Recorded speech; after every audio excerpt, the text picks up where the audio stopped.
Welcome to the Deep Dive. Today, we're taking a close look at someone you probably know, Ronny Chieng. Right. But maybe not the whole picture. If you just see him on The Daily Show or maybe, in Marvel films. Like Shang-Chi. Exactly. You're kind of missing this whole other side, this foundation of, well, serious academic training, law school, commerce. A decade of it. And that's really what we're digging into today, isn't it? Yeah. We're looking at him not just as the comedian or the actor, but as this really interesting figure whose background shapes everything he does. That global perspective he has, it comes from somewhere very specific. Absolutely. And that's our mission for this deep dive, really, to pull out the key bits from the sources we've got. We want to show you the unexpected turns, the big career shifts, and even some surprising personal interests. Like that massive pivot from law. Precisely. Going from a dual law and commerce degree in Australia, all that study, to global comedy. It's quite the story. And the sources we have are pretty detailed, right? Giving us a solid timeline. Oh, yeah. It's like a map of his life, really. Mm. His upbringing across different countries, the years in university, the career milestones. It lets us connect the dots. Connect how that very international youth and that heavy-duty legal education combine to create his particular style. Why he's not just funny, but often, forensically sharp. Exactly. Yeah. It's a shortcut to understanding the method behind the comedy. Okay, so let's lay that foundation. Where does he actually come from? Because while we see him mostly in the U.S. context now. His roots are Malaysian Chinese, born in Johor Bahru, Malaysia. And his full name, it's Ronny Chieng. Which I think is written R in Chinese characters. That's right. But Malaysian-born doesn't really capture the complexity of his childhood. It was incredibly mobile. Right, he didn't just stay put. Not at all. A big chunk of his growing up happened in Singapore. He actually commuted across the border from Malaysia for school. Wow, daily commute Oh. across the country. Yeah. To Fortune Primary, then Pioneer Secondary, and Jurong Pioneer Junior College. That's navigating two different societies, currencies, systems every single day. That must give you a unique perspective early on. Definitely. He was even a Singapore Sea Scout, so kind of anchored there for a while. But it wasn't just Asia, was it? There's a U.S. connection early on, too. Yes, and this is crucial. The sources mention he lived in Manchester, New Hampshire. In the U.S., when was this? From 1989 to 1994. So think about that experiencing American culture, specifically Northeast American culture, during those formative years. Before heading back to Southeast Asia. So you've got Malaysia, Singapore, the U.S., all before he's really an adult. Exactly. Living in a Muslim-majority country, a Chinese-majority city-state, and then New England, that's a crash course in cultural comparison. It almost forces you to be an observer, right? An outsider everywhere, maybe. Or maybe an insider with a broader view. Either way, it fuels that satirical eye, doesn't it? Always noticing the quirks, the inconsistencies. Speaking of quirks, there's that interesting detail about his privacy. Ah, yes, the birthday thing. He keeps his date of birth private. Actively private. Yeah, apparently there was some rumor about it being in November, and he actually went on Jimmy Kimmel Live just recently, November 2024. And shot it down. Brought it down, but didn't, reveal the real date. It's a small thing, but it shows a deliberate control over his personal narrative. Unusual for a public figure. Creates a bit of distance. Okay, let's pivot to what might be the most significant part of that foundation. The education. Specifically, the law school years. This is huge. He committed serious time to this. University of Melbourne in Australia, lived at Trinity College there. And graduated in 2010, right? With not one, but 2 degrees. 2 demanding ones. Yeah. A Bachelor of Commerce and a Bachelor of Laws. Wow. BCom, LLB. That's a serious undertaking. In Australia, that dual degree is, 5 or 6 years minimum? Super intense. And you get that mix of business logic, market analysis from commerce, and then the structure, the argumentation, the critical thinking from law. But he didn't just get the degrees and stop. He went further. Right. He wanted the professional qualification. So he went on to get a graduate diploma in legal practice from the Australian National University in 2012. So we're talking, late 2000s through 2012, pretty much a decade focused on getting qualified in commerce and law. The dedication there is immense. The discipline, and then almost immediately after getting that final qualification. He walks away from it for comedy. Seems like it. Yeah. The sources frame it as this very clear pivot, all that work towards a stable, probably high-paying career in law or finance. And he chooses the uncertainty of entertainment. Which brings us to the big question.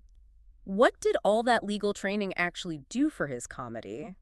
Does it show? Oh, absolutely. You watch his stand-up or his Daily Show pieces, It's not just random observations. Well, it feels structured, like he's building an argument. Exactly. It's almost like a legal argument. He'll present a premise, bring in evidence, maybe a statistic, a quote, a news clip, and then the punchline is like the logical, often devastating conclusion. Like a cross-examination. Precisely.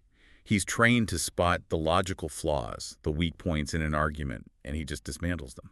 That precision, that structure, it feels very much like it comes from that legal background. That makes so much sense. It explains why his satire often cuts so deep he knows exactly where the argument breaks. Yeah. And speaking of legalities and status, there's a really recent, really significant update on his citizenship. Oh, right. This just happened. Very recently. April 2025, he became an American citizen. Which is a big step, obviously. But there was a complication, wasn't there? Yes, because Malaysia, his birth country, doesn't allow dual citizenship. So to become American, he had to formally renounce his Malaysian citizenship. Wow. So that's a definitive choice, giving up his original nationality.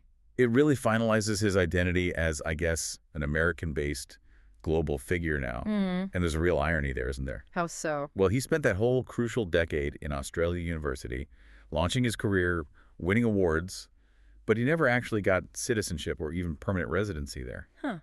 And now he's fully American, legally speaking, having had to give up his Malaysian identity.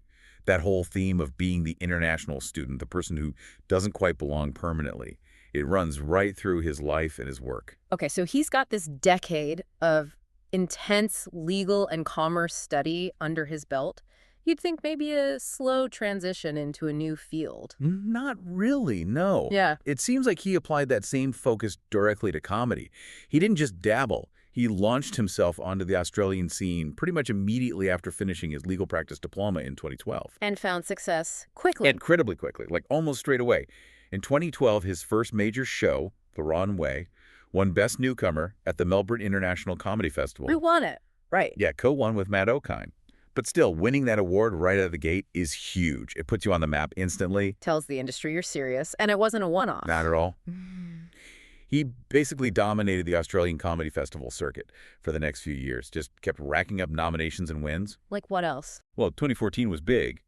He won the Director's Choice Award back in Melbourne, and then Best of the Fest at the Sydney Comedy Festival that same year. Had he been up for that Sydney one before? Yep, nominated in 2013. So it showed progression, building momentum, consistent quality. And it wasn't just live performance, right? He got recognition for recorded stuff, too. Yeah, he branched out into albums, got nominations for Best Comedy Release at the ARIAs, Australia's Grammys, basically. For which albums? For The Ron Way in 2014, and then Chieng Reaction in 2015. So 2 years running. It was a really sustained run of success that cemented him as a major name in Australia. And during this time, he made a connection that would be pretty important later on. Ah, yeah, Trevor Noah. They performed together. In 2013, yeah, at the Just for Laughs Festival in Montreal. Seeing them both on that international stage, Yeah. you can imagine that planted a seed for his own move towards American late night. But before he made that big jump, he sort of memorialized his Australian experience on screen, didn't he? He did. With Ronny Chieng, International Student. Yeah. The sitcom. Premiered in 2017. And this was based on his actual life. Pretty much, yeah. He co-wrote it and starred in it. It's all about his experiences as a Malaysian student trying to figure out university life in Australia. All the cultural clashes, the absurdities of being an international student. It really leans into that outsider perspective. Totally. And the smart thing was how it was released. It wasn't just for Australia. Where else? It was developed for ABC TV in Australia, but also for Comedy Central in the U.S. Okay. So even before he was a regular face on American TV, his specific story, that immigrant in Australia narrative, was already getting airtime there. Exactly. It showed his kind of humor, his perspective on cultural differences, had wider appeal. It was the perfect setup for what came next. So that setup paid off. The move to the U.S. didn't feel like it came out of nowhere. It felt planned. It seemed that way. The big catalyst was 2015. He got invited to audition for The Daily Show. As a correspondent. Yeah. And he got it. Landed the gig, became a senior correspondent, and, well, he's still there now. That was the start of The Daily Show era for him. And prompted the physical move back to the U.S. Yep, relocated to New York City in 2015. And the industry noticed pretty quickly. By July 2016, Variety named him one of their 10 comics to watch. So a high profile pretty fast. Definitely operating at the top tier of political satire. But there was one specific moment, wasn't there, that really cemented his unique value? showcased what only he could bring. You mean the Chinatown segment, October 2016. Yeah. And that wasn't just a comedy bit, it felt different. It really was, and you have to remember the context. He was responding to that infamous Jesse Waters clip from Fox News. Right, the one where Waters went to Chinatown and was widely seen as pretty racist, mocking people, using stereotypes. Exactly. Asking offensive, leading questions. Chieng saw that not just as bad comedy, but as a real failure of basic respect and cultural understanding. And his response was brilliant. He used his own background. His language skills. He went back to the exact same neighborhood, but instead of mocking, he actually talked to people. Conducted interviews properly. In Mandarin and Cantonese. Yes. Treating them like intelligent people with valid perspectives, not like props for cheap laughs. Right. The contrast was incredibly powerful. One segment punched down, the other lifted up. And it went absolutely viral. Got huge coverage, Washington Post, Slate, everyone picked it up. It showed how his fluency, his cultural understanding could be used as this powerful tool on a national stage to call out ignorance. It was his superpower, really. That perfect blend of the law school analysis and the global identity.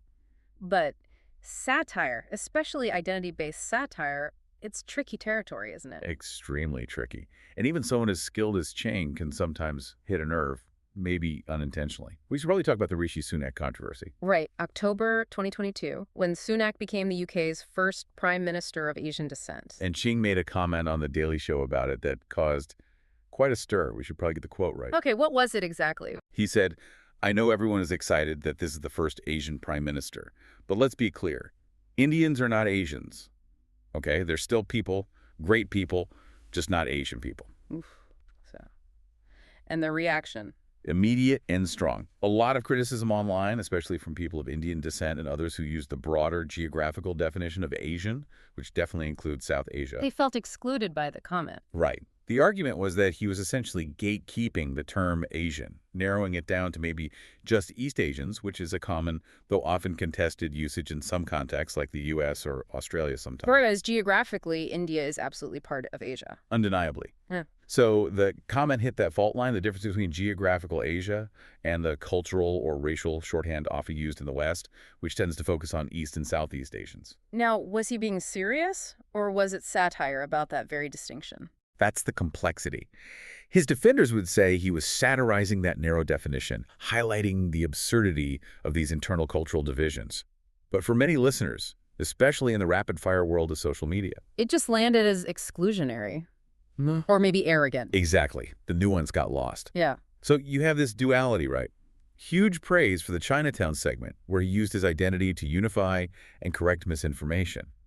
And then significant backlash for the Sunak comment, which was seen by many as using his identity to divide. It really shows the tightrope satirists walk today, especially when dealing with global identities and definitions. Who gets to define Asian, and how does humor navigate that? It's messy. So The Daily Show gave him this incredible platform, but he didn't just stay in that lane, did he? He really branched out into acting. Massively. He transitioned pretty smoothly into film and TV. Became more than just a correspondent, started getting substantial roles. His film debut was quite high profile, wasn't it? Yeah, Crazy Rich Asians in 2018. He played Eddie Chieng. The obnoxious banker. Memorable role. Definitely. It established him in Hollywood right away as this sharp, funny character actor. Played perfectly into those cultural stereotypes about wealth and status, but with a comedic twist. And then he jumped into the biggest franchise around. The MCU, Marvel. He played John in Shang-Chi and The Legend of the Ten Rings in 2021. The sort of fast-talking, well-connected guy. Exactly. And getting into Marvel, well, that guarantees global visibility, cements you as a known quantity internationally. And he kept popping up in big projects after that. Yeah, he's built a really diverse resume. Godzilla vs. Kong in 2021, that horror hit M3GN in 2022. Oh, he was in M3GN. Right. Yeah. Then Joyride, the comedy, in 2023. Jerry Seinfeld's Unfrosted in 2024. Plus voice work like Captain Fish and Kung Fu Panda 4. He's really versatile. Moving between action, horror, comedy, animation. Seemingly without much effort, and alongside the acting, he really doubled down on his stand-up and creative deals, especially with Netflix. His first special with them did really well, right? Oh, Asian Comedian Destroys America. Huge hit in 2019. Led to a bigger deal. What did that involve? Signed in early 2021. It was for 2 more stand-up specials, plus something they called a docu-comedy. Showed Netflix really believed in him, not just as a performer, but as a creator. And we saw those come out. Yep. The next special, Speakeasy, dropped in April 2022. And that docucomedy, Ronny Chieng Takes Chinatown, also came out in 2022. Takes Chinatown. Sounds like a follow-up to the viral segment. It definitely felt like it. He co-starred with David Fung, the YouTuber, and they explored the neighborhood more deeply. Any interesting guests? Yeah, big names. Simu Liu, his Shang-Chi co-star, popped up, and Jeremy Lin, the NBA player, gave it extra weight, connecting back to that community narrative he championed. He's also doing significant voice acting work beyond just one-offs, isn't he? Took over a pretty iconic role. Huge role. Khan Salfanusen Phone on King of the Hill. For the revival, season 14 onwards. That's the one. Replacing Toby Huss. That's a big deal, stepping into the shoes of such a well-known animated character, especially one representing the Laotian American experience. Requires real sensitivity, not just vocal talent. Absolutely. And he's done other voice work too, like Seven and Scissor Seven, Kublai Khan, and History of the World Part 2. His voice is becoming as recognizable as his face. And looking ahead, he's moving behind the camera too, writing and producing. Yeah, seems like the next logical step. He's co-writing a martial arts action comedy film. Oh, interesting. With who? For which studio? With Sebastian Denatel, who he works with a lot, and it's for Sony. Martial arts action comedy. That sounds like a perfect fit, actually. Merging his physical interest, we'll get to that, with his comedy and action roles. Exactly. Seems like he's creating projects tailored perfectly to his unique skill set. And for fans wanting to see him live, there's something big coming up, too. Yes. A co-headlining tour announced for July 2025, North America, with Hassan Minhaj. Oh, wow. That's a powerhouse pairing. What's the tour called? It's got a great title. Yeah. Hassan hates Ronnie. Ronnie hates Hassan. Okay, so we can expect some friendly fire. Definitely. There's this funny anecdote where Minhaj called Chieng a sadistic pervert because of his Instagram antics. Yeah. So yeah, expect that kind of sharp, witty, probably insult-heavy dynamic on stage. Should be brilliant. Okay, so we've covered the career trajectory, but the deep dive always looks for those personal details, the hobbies, the things that maybe make the public figure feel a bit more grounded. And interestingly, his personal life ties right back into that academic foundation we talked about. He's married to Hannah Pham. They got married in 2016. And how did they meet? Get this. They met while they were both studying commerce and law at the University of Melbourne. No way. Both doing those intense dual degrees. Yep. So their relationship started from that shared experience of intense academic work and presumably ambition. That's quite a foundation. Did she also pivot away from law? Actually, no. She stayed on that track. Yeah. Got her master's in law at NYU and works as an attorney in the U.S. Wow. So he has someone at home who truly understands that analytical legal mindset. Must be a great sounding board. You'd imagine so. That shared background and discipline is interesting, but his other interests show different kinds of discipline too, like physical discipline. You mean Brazilian Jiu-Jitsu, BJJ. Exactly. He's quite into it, practices regularly. He's currently a blue belt. BJJ takes serious commitment, right? Strategy, patience. Totally. Really? They call it physical chess. It requires that same long-term focus and strategic thinking we saw in his studies. And you could see how that interest might feed into co-writing a martial arts movie, right? It's not just theoretical for him. Good point. He commits fully, whether it's law books, comedy stages, or grappling mats. It seems that way. And speaking of recognition, he got a pretty cool official honor recently during his tour. Oh, yeah. What was that? In July 2024, while he was in Honolulu for his The Love to Hate It tour, the mayor, Rick Blangiardi, actually proclaimed July 27th as Ronny Chieng Day. His own day. In Honolulu. Yep. For his contributions to entertainment. Think about that journey again. Yep. The guy who was always the international student, never quite settled in Australia, now has an official day named after him in a major U.S. city, just months after getting U.S. citizenship. It's a pretty powerful symbol of arrival, of finding that belonging, finally, in the U.S. Okay, one last major interest the sources highlight, something that speaks to precision, history, detail. Watch collecting. Right. Not the most common celebrity hobby, maybe. But it fits his profile, doesn't it? Yeah. Detail-oriented, appreciates engineering, maybe history. And it started pretty humbly. How so? His first real watch was a Seiko 5. Bought it when he was still at university in Australia. Seiko 5s are kind of the classic entry point for watch nerds, right? Affordable, reliable, mechanical watches. Exactly. Shows it started with an appreciation for the mechanics, not just the luxury brand, but of course the collection grew from there. He was featured on that Hodinkee series, Talkin' Watches. It was, and the watches he showed were really telling. Like what? Well, he had a rare version of a vintage Seiko chronograph, the Ref, 61396010. Shows he digs into the niche stuff. But the really symbolic one was a vintage Rolex GMT Master. Or root beer GMT, right? Ref 16753. That's the one. And the GMT Master, its whole purpose was for pilots, for travelers, tracking multiple time zones. Perfect for a guy who spent his life crossing borders, living in different time zones, dealing with visas and citizenships. It's the ultimate global citizen's watch, isn't it? It just fits his narrative perfectly. And there's a family connection, too, with watches. A lovely one. He inherited a two-tone Rolex from his late father. Dates back to 1984. And didn't that watch end up on TV? It did. He took it on Antiques Roadshow, got it valued at $5,000.